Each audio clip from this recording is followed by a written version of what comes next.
Bom dia, boa tarde, boa noite. Eu sou o Luiz Henrique, eu sou vice-presidente da Liga Acadêmica de Urgência e Emergência da Federal do Mato Grosso do Sul, campus Três Lagoas. Eu estou no terceiro ano da faculdade, estou no sexto semestre, e hoje eu venho apresentar para vocês dois temas que são muito importantes de serem abordados no projeto Escola Segura. O primeiro deles são os acidentes com animais peçonhentos. Então vamos lá.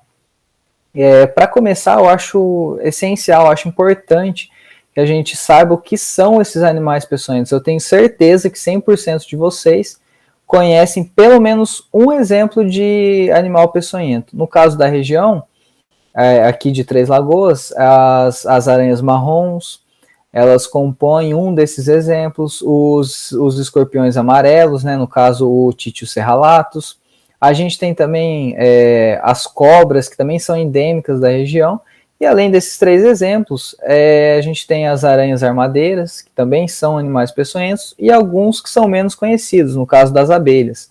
As abelhas também são classificadas como animais peçonhentos, justamente porque a sua definição são animais que produzem peçonha, que produzem veneno, e apresentam condições naturais para conseguir injetar nas suas presas, ou até mesmo nos seus predadores como uma forma de defesa. Essa injeção de veneno ela é dada por algumas modificações que esses animais apresentam no seu corpo, na sua constituição. Um dos exemplos são as presas, que são dentes modificados que estão presentes nas cobras, por exemplo. Os ferrões, que estão presentes nas abelhas, vespas e também nos escorpiões. As quelíceras, que estão presentes nas aranhas, e também cerdas urticantes, que estão presentes naqueles animais conhecidos popularmente como taturanas. Sabendo isso, vamos para um caso clínico. Então vamos lá.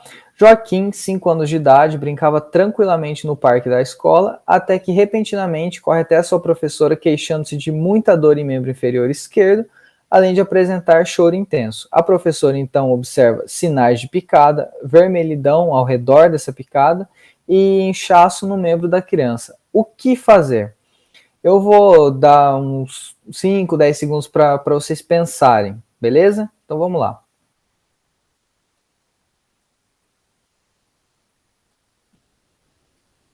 Pensaram? Então, beleza. A gente tem na nossa cultura, na nossa cultura popular, algumas medidas que são consideradas adequadas, medidas efetivas do que fazer quando você sofre uma picada por algum desses animais. Pois bem, quem nunca ouviu falar sobre fazer um garrote, um torniquete, no caso você amarrar acima da picada, um pouco acima, na verdade, da picada, um pano bem forte assim para prender a circulação. Pois bem, isso não é algo que deva ser feito, justamente porque o veneno, se ele se concentra no membro, se ele se concentra no local da picada, ele vai ter efeitos muito mais prejudiciais do que se estivesse na corrente sanguínea. Isso porque quando presente na corrente sanguínea, esse veneno ele vai ter a passagem pelo fígado, e no nosso fígado, no nosso sistema porta, especificamente, esse veneno ele vai ser metabolizado e inclusive ele vai ser inativado. Então seus efeitos biológicos, que são consequência, na verdade são causa dos sintomas de febre, por exemplo, dor, também no caso de alguns animais, como algumas cobras, você ter alguma perda de sangue, até mesmo pelas gengivas. Esses sinais eles são consequência do veneno, e quando esse veneno passa pelo fígado, passa por aquelas células, parte dele é inativada, então os efeitos biológicos são menores. Outra coisa, sugar esse local da picada também não é algo a ser feito, justamente porque na sua saliva você tem algumas bactérias, por exemplo, você tem algumas proteínas que no fim das contas só vão auxiliar a desenvolver uma infecção em cima dessa picada, então piorando o quadro da criança, do jovem. Outra coisa, lavar o ferimento com urina, quem nunca ouviu, ou café, eu já ouvi até mesmo colocar farinha de trigo no ferimento, também não é algo que deve ser feito, justamente porque pode potencializar alguma infecção secundária nesse local da picada. Então, vendo isso, o que seria legal de fazer? Então, inicialmente, você tem que manter a calma, independente da situação. Você tendo calma, você consegue pensar melhor, você consegue planejar como agir, e isso se faz essencial numa situação dessa, né, no caso do nosso Joaquim. Então, estando calmo, você tenta acalmar a criança, o jovem, adolescente, tanto faz, você acalma essa pessoa, justamente para você conseguir fazer esse manejo inicial da melhor forma possível. Posteriormente, você deve lavar o ferimento, né, no caso da picada, com água corrente e sabão. Isso é legal, sim, de se fazer. Algumas compressas mornas também são legais, justamente para tentar tirar a dor desse paciente. Você tirando a dor, você faz com que essa pessoa ela se acalme. Então, tudo isso favorece nessa situação. Outra coisa é erguer o membro que apresenta picada, no caso da criança, do caso clínico, era membro inferior esquerdo. Então, você levantar essa perna seria algo interessante, beleza? Então, feito isso, feito essas primeiras coisas, o que se deve fazer posteriormente? Buscar atendimento especializado é a principal coisa a ser feita nessas situações. Então, o que é buscar esse atendimento? Você pode levar a criança nos hospitais ou na UPA, só que o interessante seria levar diretamente nesses hospitais, justamente porque na UPA eles vão promover fármacos, vão dar remédios para a criança, para a pessoa em si, para que reduza essa dor, para posteriormente encaminhar para os hospitais. No caso aqui de Três Lagoas, o nosso de referência é o Auxiliadora. Então, nesse hospital de referência, a gente vai ter o soro antiaraquidônico, antiescorpiônico e antiofídico, justamente para você tratar melhor esse paciente. Você vai ter um amparo essencial, você vai ter um amparo adequado para esse paciente nesses hospitais. Caso não seja possível levar, acione o SAMU, acionar o serviço de emergência. Eles são muito preparados para essas situações em si. Então, disca 192, explica o que aconteceu, o local, né, no caso da escola, você passa o endereço e tudo mais. Logo, eles chegam no local, fazem o melhor atendimento possível e provavelmente vão encaminhar para os hospitais em si. Beleza? Então, algumas outras coisas importantes. Se você conseguir capturar esse animal e encaminhá-lo juntamente à criança, por exemplo, o SAMU chegou, você conseguiu pegar esse animal, colocou ele num pote, isso é legal, é interessante de ser feito. Porém, se você não tiver habilidade, se você não tiver experiência e a sua segurança estiver em risco, você não deve tentar colocar esse animal num pote, por exemplo, você não deve tentar capturá-lo. Nunca se deve ser a próxima vítima, nunca coloque a sua segurança, a sua vida em jogo. Tudo bem? Então, se eu não conseguir capturar, Luiz, o que eu tenho que fazer? Bom, é interessante, se você conseguir observar esse animal, você pegar algumas características dele. Então, você diferenciar que é uma aranha, por exemplo, ou se foi um escorpião. E aí, tendo esse animal, você tendo visto esse animal, você pega algumas características dele. Por exemplo, as aranhas armadeiras, elas ficam literalmente armadas com as suas patas para cima, então é muito fácil de você reconhecê-la. O escorpião amarelo também, as suas características, a sua cor. Então, tudo isso se faz de grande valia, justamente porque essas características dos animais, juntamente com os sinais clínicos que a criança vai apresentar, ou o jovem vai apresentar lá no pronto-socorro, isso vai fazer com que o médico tenha um sistema de dados, digamos assim, para que ele consiga relacionar esses sintomas com essas características do paciente, para daí administrar fármacos e também o soro adequado para a situação em si. Outra coisa que merece atenção, criança com choro incessante, com incômodo persistente, é algo que deve sim ser investigado, justamente porque pode ser por consequência de alguma picada. Outra coisa, sinais de picada ou feridas na pele da criança, no braço, nas pernas, no tronco, tudo isso deve sim ser visto. Você viu um sinal de picada ou uma ferida 1, 2, 3, 4 dias seguidos e ela não melhora nem um pouco, ou pior, ela piora com o passar do tempo, isso sim merece também atenção. Algumas feridas, elas não cicatrizam com o tempo, no caso de algumas picadas. Eu trouxe, por exemplo, aqui as picadas da aranha marrom. Então a gente vê nesse quadrinho que o terceiro, quarto, quinto, sexto, nono e 10º dia. A gente vê que vai piorando se não tratado. Então uma lesão que era mínima passa a ter pontos de necrose. Isso pode levar até uma amputação de membro, dependendo do quadro clínico em si. Então, a melhor forma de se tratar isso é através da prevenção dos acidentes. Então, como a gente consegue fazer isso? Tendo por base Três Lagoas e todos esses animais que são teoricamente endêmicos. Então, evitar o acúmulo de entulho, principalmente para evitar a presença de escorpiões e, consequentemente, evitar acidentes com eles. Você fazer a limpeza adequada do local, inclusive afastando os móveis, cadeiras, mesas, tudo, retirando eles do lugar, fazendo a limpeza do local em si, é algo muito importante para prevenir que esses animais venham a estar presentes no ambiente. Verificar calçados, roupas e lençóis, principalmente quando a gente fala da aranha marrom. Então, isso é algo que tem que ser sim verificado, porque às vezes você coloca o pé dentro do tênis, não bateu o tênis, putz, levou uma picada que pode ocasionar todos aqueles ferimentos, até pontos de necrose que eu mostrei no slide anterior. Telas nas janelas também é importante, soleira nas portas e também, caso seja possível, fazer a dedetização.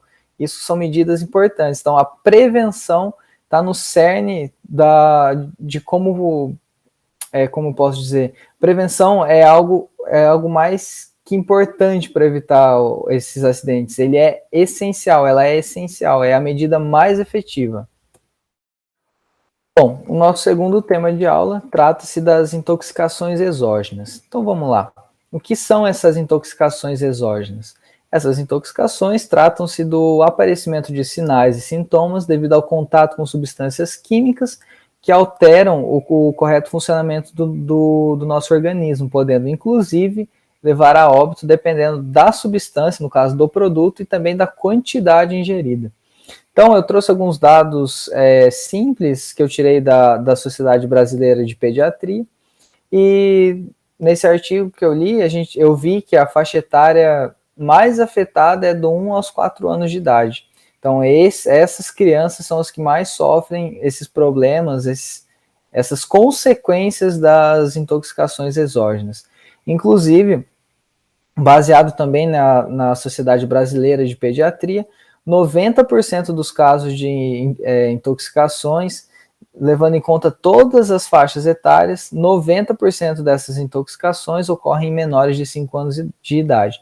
Então, a gente vê que a prevalência é muito maior nas crianças. Então, a gente tem sim grandes chances dessas intoxicações ocorrerem, inclusive, nas escolas. Então, é importante também falar que a criança ela tem aquele lado lúdico dela mais acentuado. Então, cores chamativas, por exemplo, vão fazer com que a criança queira colocar na boca, queira experimentar o objeto e até mesmo a própria substância que possivelmente vai estar ao alcance dela. Então, assim, trazendo também mais alguns dados, eu vi que o mais comum dessas crianças ingerirem, terem sinais e sintomas clínicos das intoxicações, tudo isso é causado principalmente pelos remédios, pelos medicamentos, pelos fármacos que normalmente estão à altura dessas crianças, então possibilita que elas peguem e confundam com doces. Então, os remédios são geralmente coloridos, tal, estão em embalagens simples de serem retiradas. Então, tudo isso favorece para que a criança consiga ingerir e possivelmente tenha essa intoxicação, justamente por ela confundir no caso dos remédios, confundir com doces.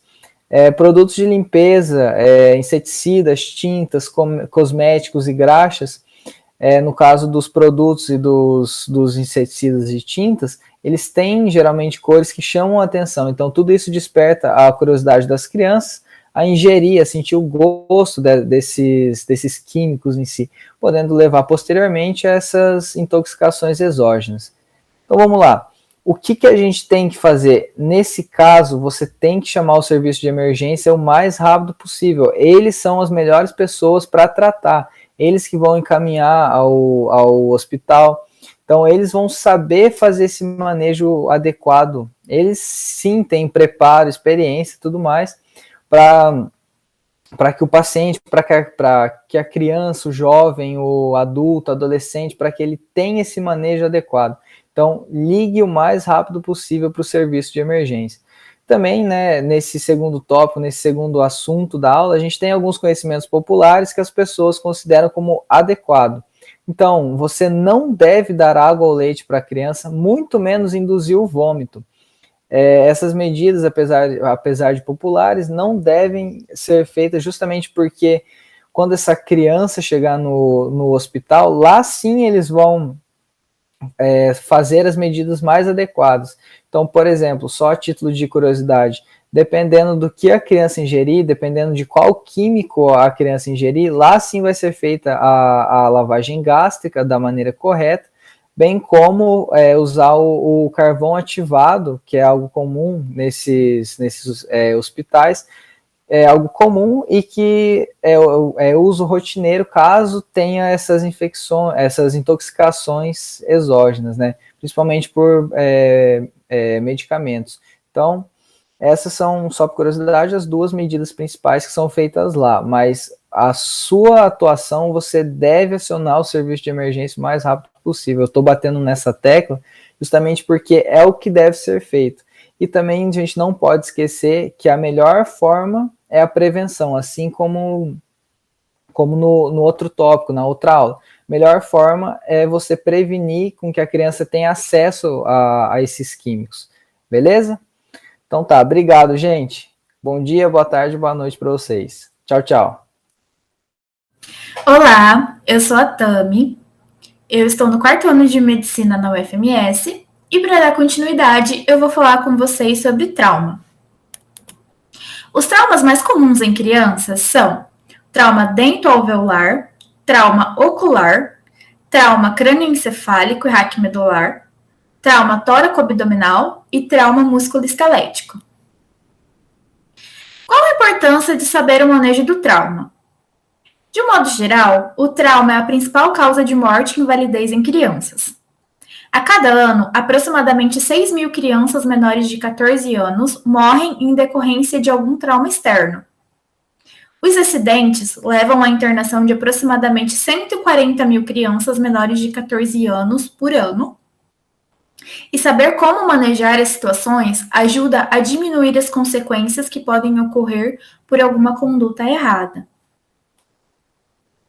Instruções gerais. Primeiro, mantenha a calma. É uma situação de estresse, mas nesse momento você vai precisar manter a calma, porque a segunda coisa que você vai fazer é acalmar a criança.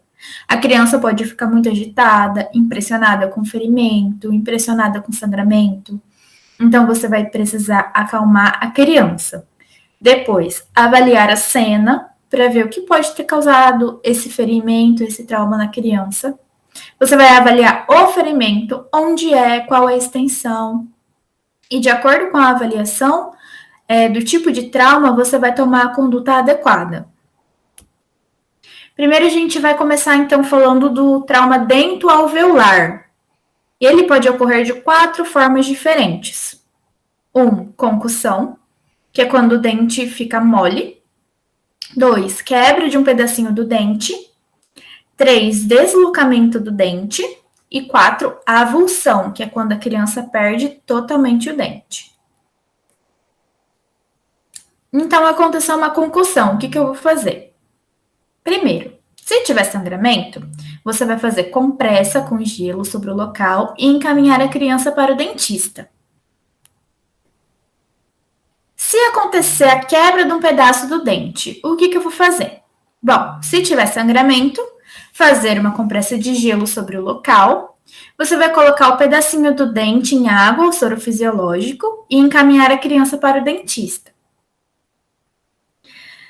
3. Se acontecer um deslocamento do dente, o que eu vou fazer? Então, o deslocamento, ele pode ocorrer de 3 formas. Deslocamento lateral, que é quando o dente roda ou vai para cima do outro.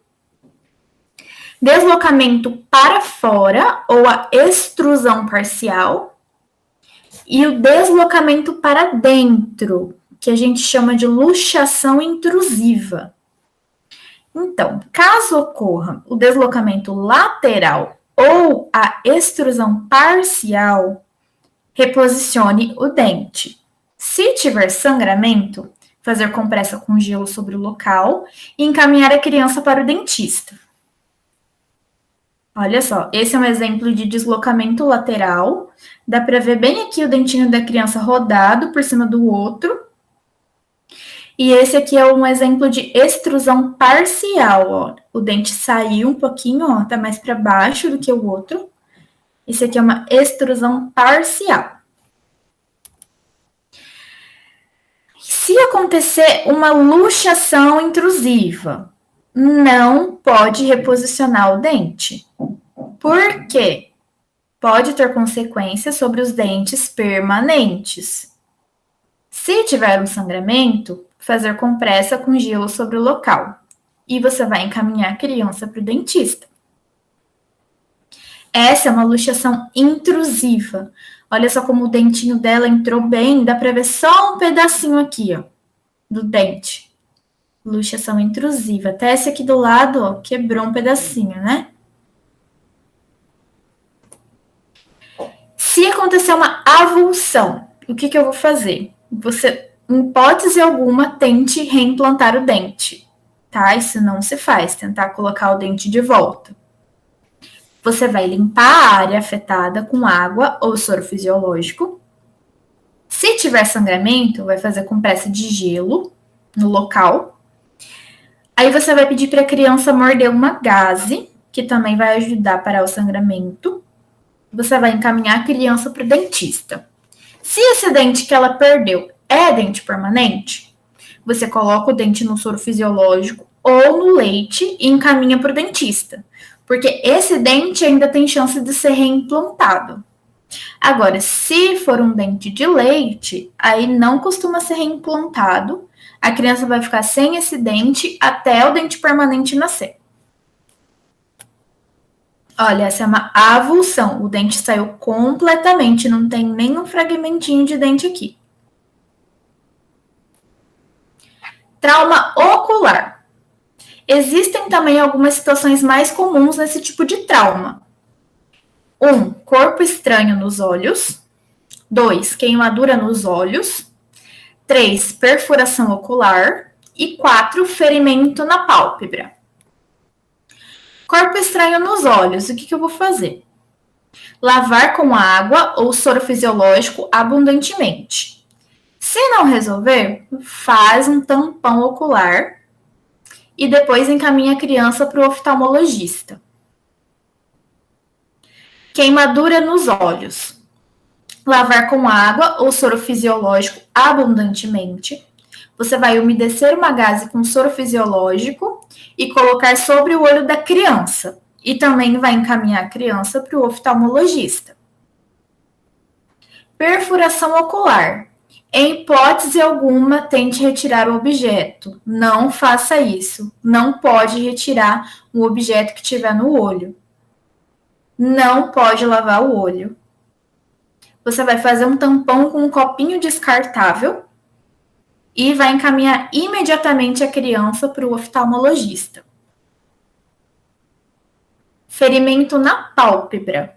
Pálpebra só na pelezinha, sem acometer a parte de dentro do olho. Se não houver lesão junto com o olho, você vai lavar essa região com água ou soro fisiológico. Vai fazer um tampão com copinho descartável e vai encaminhar imediatamente a criança para o oftalmologista. O oftalmologista tem que ver a extensão dessa lesão. Às vezes parece ser uma lesão superficial, mas a gente não conseguiu ver totalmente por dentro. E em qualquer tipo de lesão nos olhos, qualquer tipo de trauma ocular, em hipótese alguma pode deixar a criança esfregar os olhos. Não pode. Agora vamos falar sobre trauma crânioencefálico e raquimedular, que é trauma de cabeça e coluna. Bom, primeiro você vai avaliar a cena, chamar o SAMU e vai fazer a avaliação inicial da criança. Tem que prestar muita atenção, porque esse tipo de trauma pode causar alterações neurológicas. Algumas alterações neurológicas que podem ser identificadas, alguns sinais, são assim: a criança está acordada, aí ela começa a ficar sonolenta ou ela dorme, perde a consciência. A criança fica agitada, ou a criança fica agressiva, ou a criança tem confusão mental. Ah, mas como eu vou saber que a criança tem confusão mental? Você pode testar a criança, por exemplo. Se é uma criança que já sabe as cores, pergunte as cores para ela. Vê se ela está falando de forma coerente, que ela já sabia falar. Além disso, pode apresentar também convulsão e vômito. Você vai ter que estabilizar a cabeça e o pescoço dessa criança até a chegada do SAMU. Se a criança apresentar parada cardiorrespiratória, vai iniciar imediatamente as manobras de suporte básico de vida, o BLS, para ressuscitação cardiopulmonar. E você vai continuar isso ininterruptamente até a chegada do SAMU. Trauma tóraco-abdominal. Alguns sinais de trauma torácico são falta de ar, respiração rápida, respiração superficial, presença de ferimentos abertos com sangramento externo, manchas roxas ou manchas vermelhas, presença de deformidade na caixa torácica. Sinais e sintomas de trauma abdominal: presença de manchas roxas, vermelhidão, escoriações e outras lesões na parede abdominal. Os ferimentos de parede abdominal, mesmo que superficiais, dependendo do mecanismo do trauma, podem sugerir lesões internas. E também a dor abdominal é um sinal. A conduta. Você vai fazer a avaliação inicial da criança e acionar o SAMU. Você vai avaliar a possibilidade de outras lesões associadas, principalmente da coluna vertebral. Você não pode palpar a região do tórax com suspeita de lesão. Por quê? Porque o tórax é uma caixa de ossos que foi feita para proteger os órgãos nobres, pulmão e coração. Se você tiver uma suspeita de lesão de tórax, uma fratura de costela, por exemplo, e você for palpar esse local, você pode vir a perfurar um órgão vital, você pode vir perfurar o pulmão da criança. Então, em vez de ajudar a melhorar a situação vai ficar pior do que estava. Por isso é importante saber o manejo correto. Você precisa encorajar a respiração normal, apesar da dor, e não pode enfaixar o tórax. Quando a gente respira, o nosso tórax expande. E isso é importante para manter uma respiração satisfatória. Se você enfaixar o tórax, vai limitar esse movimento e a criança não vai conseguir respirar direito. Agora, o último tipo de trauma que eu vou trazer para vocês é o músculo esquelético. Então, quando eu devo suspeitar de trauma musculoesquelético? Quando acontecer algum mecanismo de trauma sugestivo.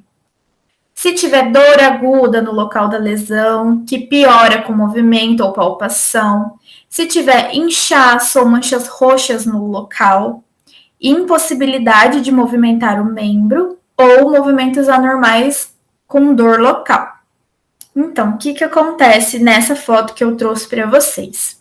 É um caso de de pronação dolorosa do cotovelo.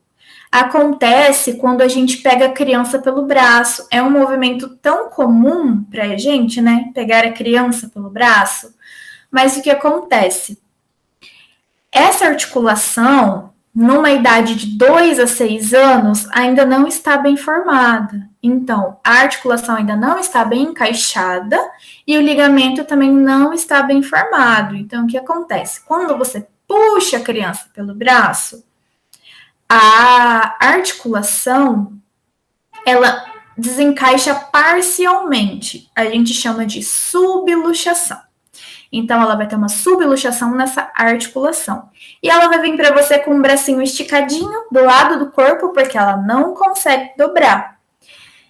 E aí, ela não consegue dobrar e vai reclamar de dor.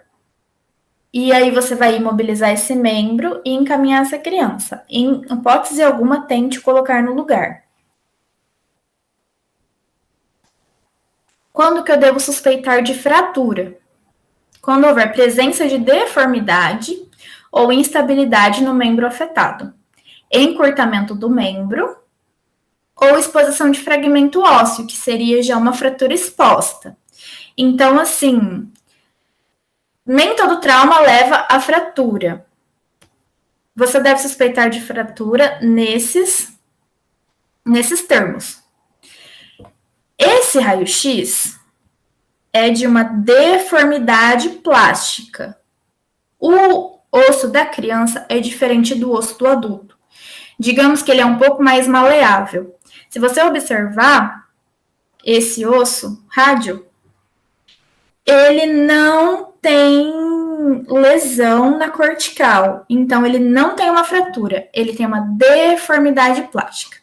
Já a ulna tem uma fratura transversa aqui. Outro tipo de fratura comum em criança é a fratura em galho verde. O que acontece? Uma das corticais tem uma fratura e a outra cortical fica inteira. E isso também causa deformidade no membro da criança. Outro tipo de fratura na infância é a fratura de touros. Como que acontece? É uma fratura impactada.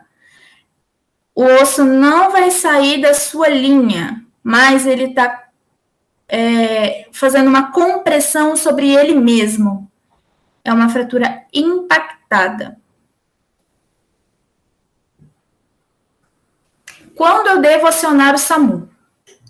Se houver suspeita de fratura aberta, se houver suspeita de fratura fechada completa, quando houver traumas associados, principalmente o trauma raquimedular, se houver queixa de dor excessiva no local da lesão, não permitindo a abordagem, ou seja, está doendo tanto que a criança não deixa você chegar perto, chama o SAMU.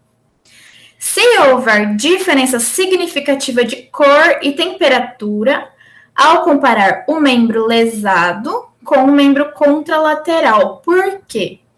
O que dá cor e temperatura nos nossos membros, de um modo geral, é o sangue. Se esse membro está de uma cor diferente ou numa temperatura diferente, provavelmente essa criança tem uma lesão vascular. E isso já é um pouquinho mais grave, tem que ser acionado o SAMU. Bom, as regras gerais para realizar a imobilização de membros são essas. Manter o membro afetado na posição em que foi encontrado. Imobilizar com talas moldáveis ou rígidas. Podem ser usados como tala, tábuas, papelão, revista, entre outros. As talas devem ser amarradas com bandagens ou tiras de panos largas para não garrotear o membro. Você sempre vai começar a fazer uma tala da direção mais distal para mais proximal. O que isso significa? Mais longe do tronco para mais perto do tronco. Se a fratura ou o machucado foi no braço, você vai começar a fazer a tala da mão e vai em direção ao cotovelo. Manter as pontas dos pés e das mãos descobertas para avaliar a circulação, cor e temperatura. Então, você sempre vai comparar o membro afetado com o membro contralateral, que é o membro do outro lado que não foi afetado, para ver se está normal. Esses são alguns exemplos de talas que dá para fazer. Olha só, nesse primeiro exemplo, a gente passou o pano por baixo do braço, depois por cima do braço e amarrou atrás do pescoço. E além disso, amarrou o braço no tórax com um cinto. Então, esse braço está bem imobilizado. Essa aqui é uma tala improvisada com palito de picolé. Essa é uma tala improvisada com revista. E essa é uma tala improvisada com papelão. Então, tem como improvisar talas com materiais que vocês têm disponível. E tem alguns lembretes importantes aqui. O número do SAMU é o 192. Não esqueçam. As lesões de grande extensão tem que chamar o SAMU. Não colocar pó de café, creme dental, açúcar, sal, nem nada na ferida. Apenas lavar com água e sabão quando estiver indicado. Se estiver sangrando muito, pressionar com panos limpos. Obrigada pela atenção de vocês. Eu espero que vocês tenham aproveitado. Nós vamos começar os nossos encontros presenciais. Fiquem ligados nos grupos do WhatsApp, que lá nós vamos passar todas as informações para vocês de horários e locais. E é isso, gente. Obrigada.